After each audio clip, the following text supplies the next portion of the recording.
ব্যাপার আপনাকে না দল সাসপেন্ড করেছে? স্যার আপনি হয়তো ভুলে যাচ্ছে এই অঞ্চলের অধিকাংশ ভোট পাবলিক আমার মুখ দেখে দেয়, কোনো দল দেখে না। দেখুন, দলে হয় ও থাকবে না হয় আমি থাকবো, এবার আপনারাই ডিসাইড করুন দলে কাকে রাখতে চান।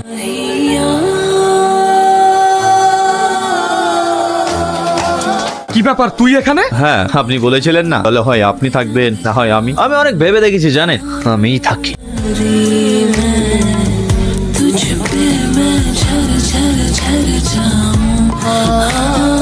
দাদা, রুম নম্বর 205 কোথায়? Second floor.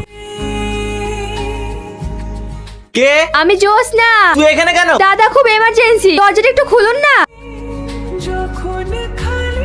আরে বউ রেখে বাইরে মেয়ে নিয়ে ভর্তি, এর জন্য আমার জীবনটা নষ্ট করলি। আমার কথাটা বোঝার চেষ্টা করো। চল বাড়িতে, তারপর তোকে কি করে সাহায্য করতে হয় আমার জানা আছে।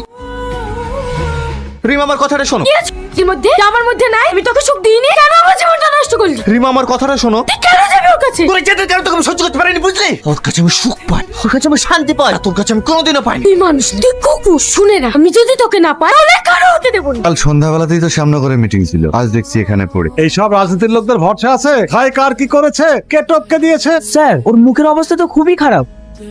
একটা জিনিস লক্ষ্য করেছে, ওনার হাজবেন্ড মারা গেছে, ওনাকে দেখে কিছু মনে হচ্ছে। ডাল মে কুছ কালা হ্যায়।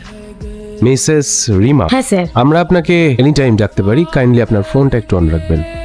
আমি যতটুকু জানতাম স্যার আর ম্যাডামের মধ্যে ভালো সম্পর্ক ছিল না। স্যার, আমার মনে হয়েছে এমএলএ সাহেবের বই মেরেছে। আপনি একটা কথা ভাবুন, আপনি যদি ম্যাডামকে রেখে অন্য মেয়ের কাছে যান তাহলে ম্যাডাম তো আপনাকে ছেড়ে দেবে না।